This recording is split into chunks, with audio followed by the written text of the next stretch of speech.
Let's see if we're up and running on this yet. Yep, here we go. All right, Mr. Brown, you get to do some commentary that you haven't got to do for a long time. Oh, you mean I get to talk noise and they don't hear me? Yeah, you can actually talk as loud as you want in here, and they don't hear you out there. That's true. I don't have to whisper. Like the good old days.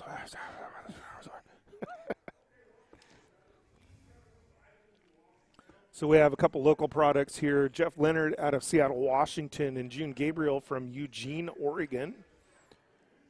June Gabriel helps coordinate and run the leagues out of Eugene for Eugene Springfield Dart Association.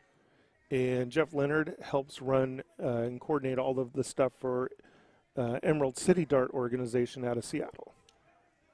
It should be a really good match. These two are very well paired together. I expect some high averages. Yeah, in June, both of these. A 30 on me. Yeah, right.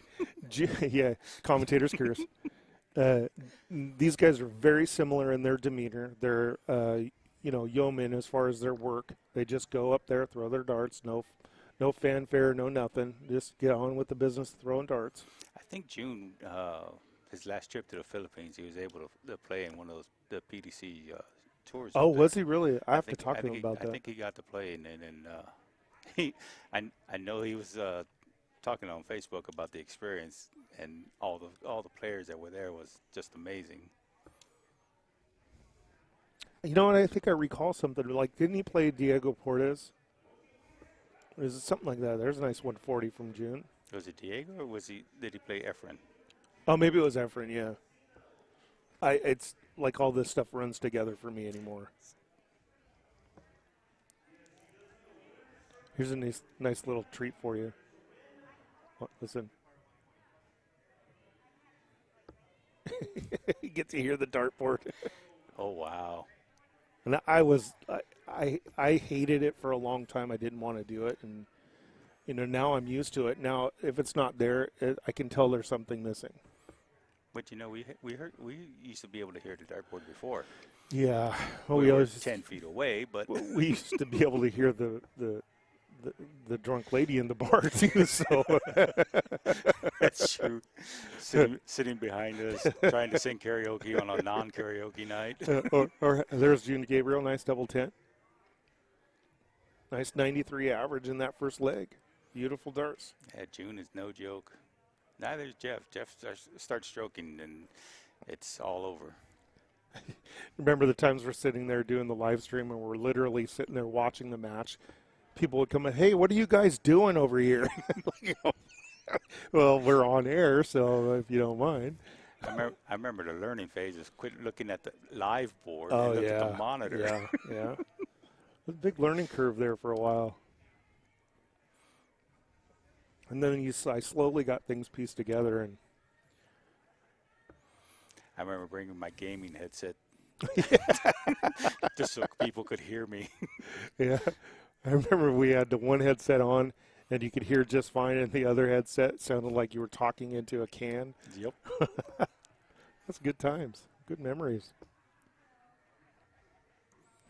So I'm working on going the next phase with Metro Dart Club. We're getting the league set back up and getting them growing again. I'd like to, before the pandemic, we actually had players that were ready to go in Idaho and had the league set up, and then the pandemic hit. And so I'm hoping we can get back to getting, bringing Idaho back into the fold, and just kind of grow it. The next phase for us, though, is we want to get a Northwest tour going, a 6-stop tour, similar to what DP does, Dart Player Program does. And, at some point show that we can do this and that you want the cough button?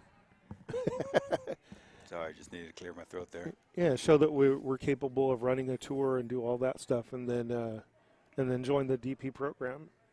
It's been a while since I've been on mic. I don't have my pitcher or tee next to me. I'd offer you some Gatorade, but you don't want that. No.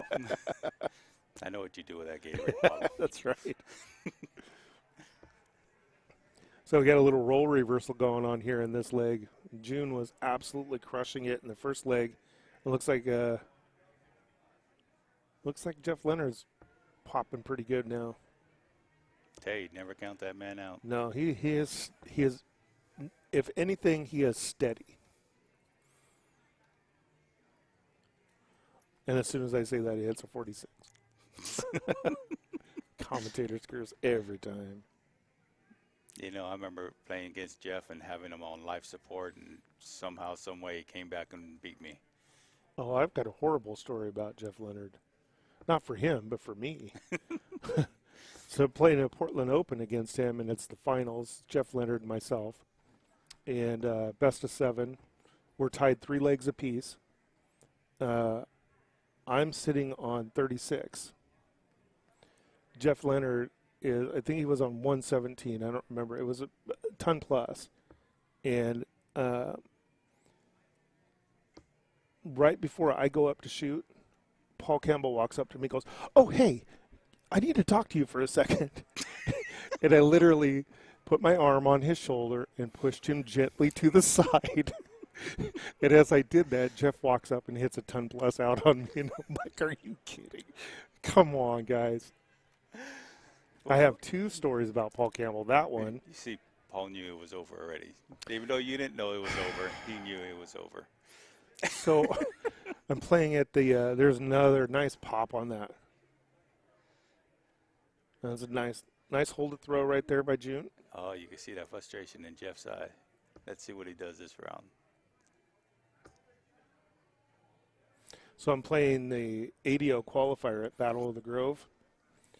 And I'm playing against Brad Powell, who at that time was still learning, developing in the game.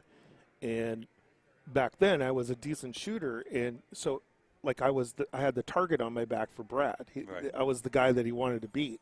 So I'm playing Brad. I'm up 1 leg to nothing.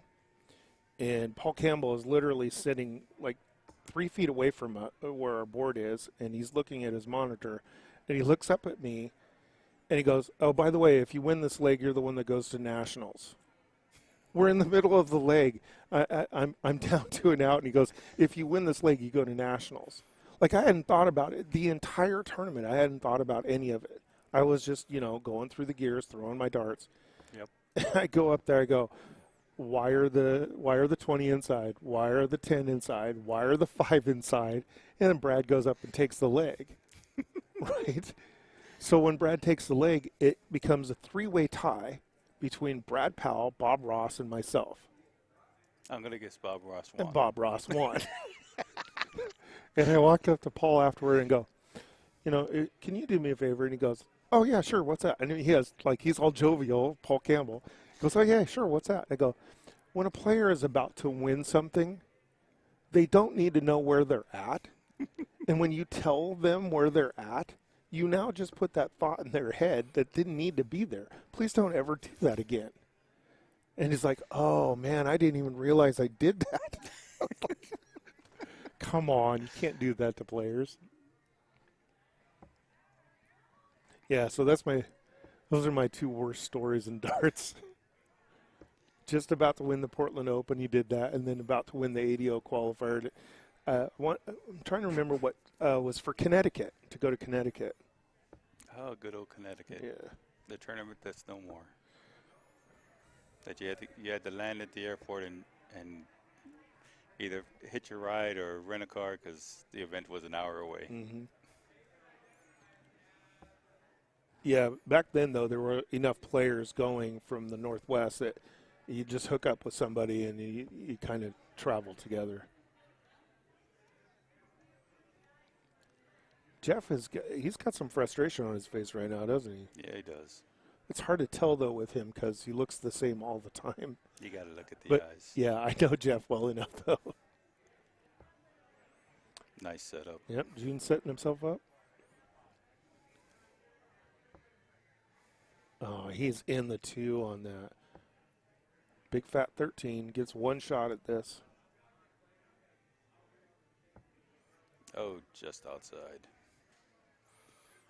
So June Gabriel here to break another throw on Jeff Leonard and take a commanding 3-0 lead. 1 shot June. Hey, speaking of Paul Gamble, there he is in the background. because of all of that story, which is a lovely story and fun to tell. But the end of this story goes like this. Mike Doty told me before we started playing, he goes, we're going to win this. And I go, okay, yeah. And he goes, you're going to lead off. And I'm like, why? And he tells me why. And I go, okay. And he goes, but more importantly than that, I don't have a trophy for my toilet.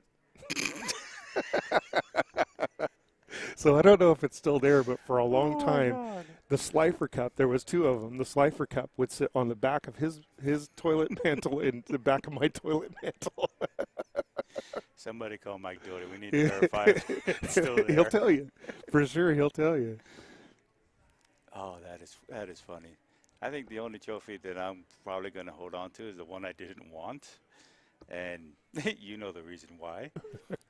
East versus West in the Portland area. Oh, yeah, yeah. And nobody even called you.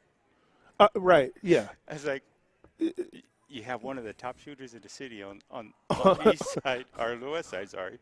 And you don't even call the guy? Really? Yeah, well, that wasn't a big surprise. Like, I got to, I was at a point where people just didn't want, I would come to like a qualifier, an ADO qualifier, and I had to quit telling people that I was coming to the qualifiers. Because if I would come to, if they knew I was coming, there would be like 3 people there, and we wouldn't have enough for a qualifier. Right. And it got annoying, so I just quit telling people I was coming. I had the opposite. I tell people I was going to show up to a qualifier, and people would show up just to beat me. I'd win a qualifier, get in there, and I'd continue to go to the rest of them. So, Right? Yeah, me too. That way it supports darts. It helps bring out players, and I really didn't care whether I won or not.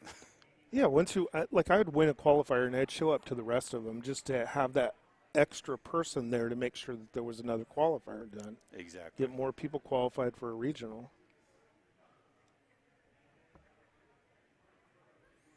But these two do, and they're both dropped down in the 60s. They're better than that. I think they just wanted to give us time to tell stories. Ah, true. I would imagine chat's probably blowing up at us too. Tony House says, hello, Mr. Brown. Hello, Mr. Pepper.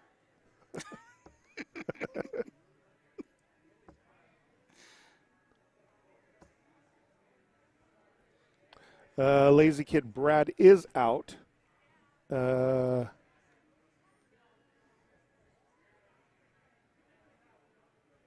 Apparently the audio goes off when I switch to different scenes. That's weird. Huh. You mean we did a whole segment with people just looking at us?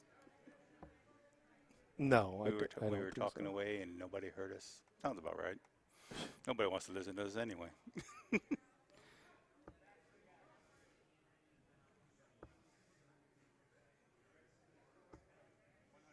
Huh, interesting. Oh, he said we could hear you. Okay. Good enough.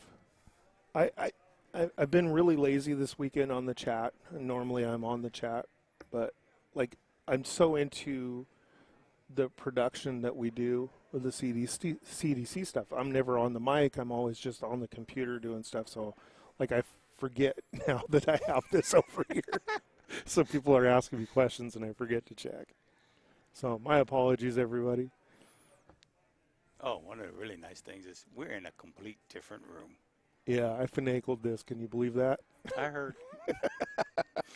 I was like, really? He's in a different room? Yeah, I literally walked around the corner and the door was open. I'm like, went up to security, go, hey, is that room being used?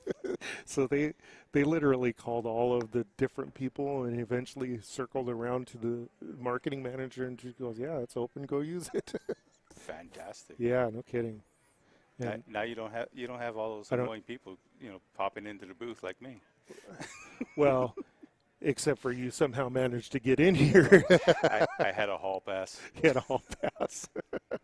You see my pass over there waiting Yeah, patiently. I see her. Yeah, she's a trooper. I told her I was going to bring her to dinner. I ended up sitting on the mic. How'd you like that steakhouse? I liked it. I was there Thursday night, gorgeous view. Yeah. It was David, Amy, and myself were sitting there, and Double 16 for the match here for June Gabriel. Oh, he fluffed his lines big. that's the second time he's done that. And then he goes light on the night on the 18. Double 16 to tie this up. Send it to a decider.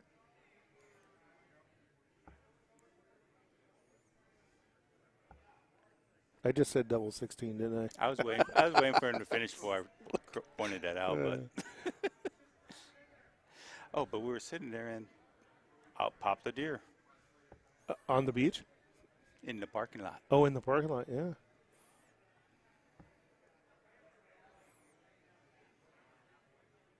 Well, Jude's really shaky on his doubles for some reason. I'm not used to seeing that from him. Yeah, something triggered him. He's usually one and done, kind of on those doubles there. Double 2 here for Leonard to force us to a decider.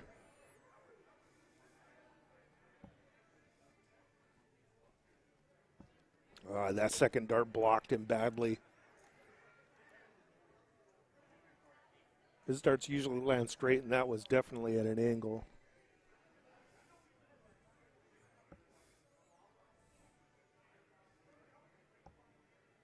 Oh, into the double 18. Jeff looks like he's forcing it though. A little bit, yeah. That last round, you see that follow through finger, and it's like going wild. Madhouse. Oh. And that is a frustration dart right there. He knows he just can't keep giving Juno opportunities like this. No. I'm about to go out there and call them both sandbaggers, bringing their average down. Wow. That's way off. He wedged that between the surround and the board. Yeah.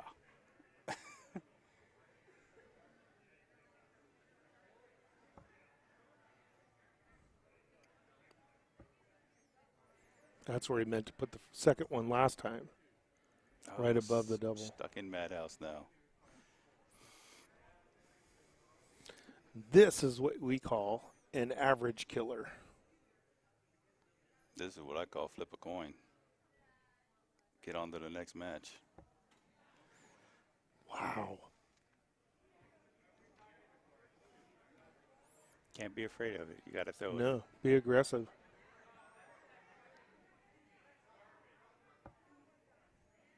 It's a good marker dart for him. Just bring it down a little bit at a time. Quit hopping.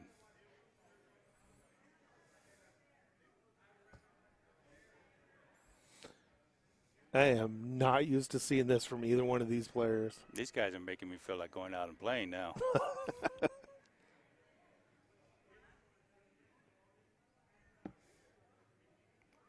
Wow. It's such a late release. Look, he's trying to guide it down to the two. Okay, they're both on Madhouse. Do we have a You'll buy the whole seat, but you'll only need the edge.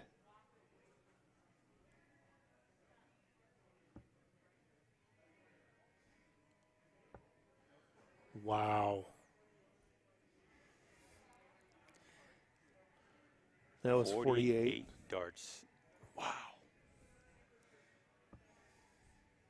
I might be able to win a leg with this.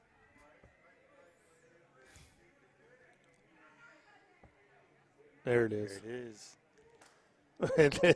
And that's just relief from both of them. Okay, that's over with. And the crowd goes wild.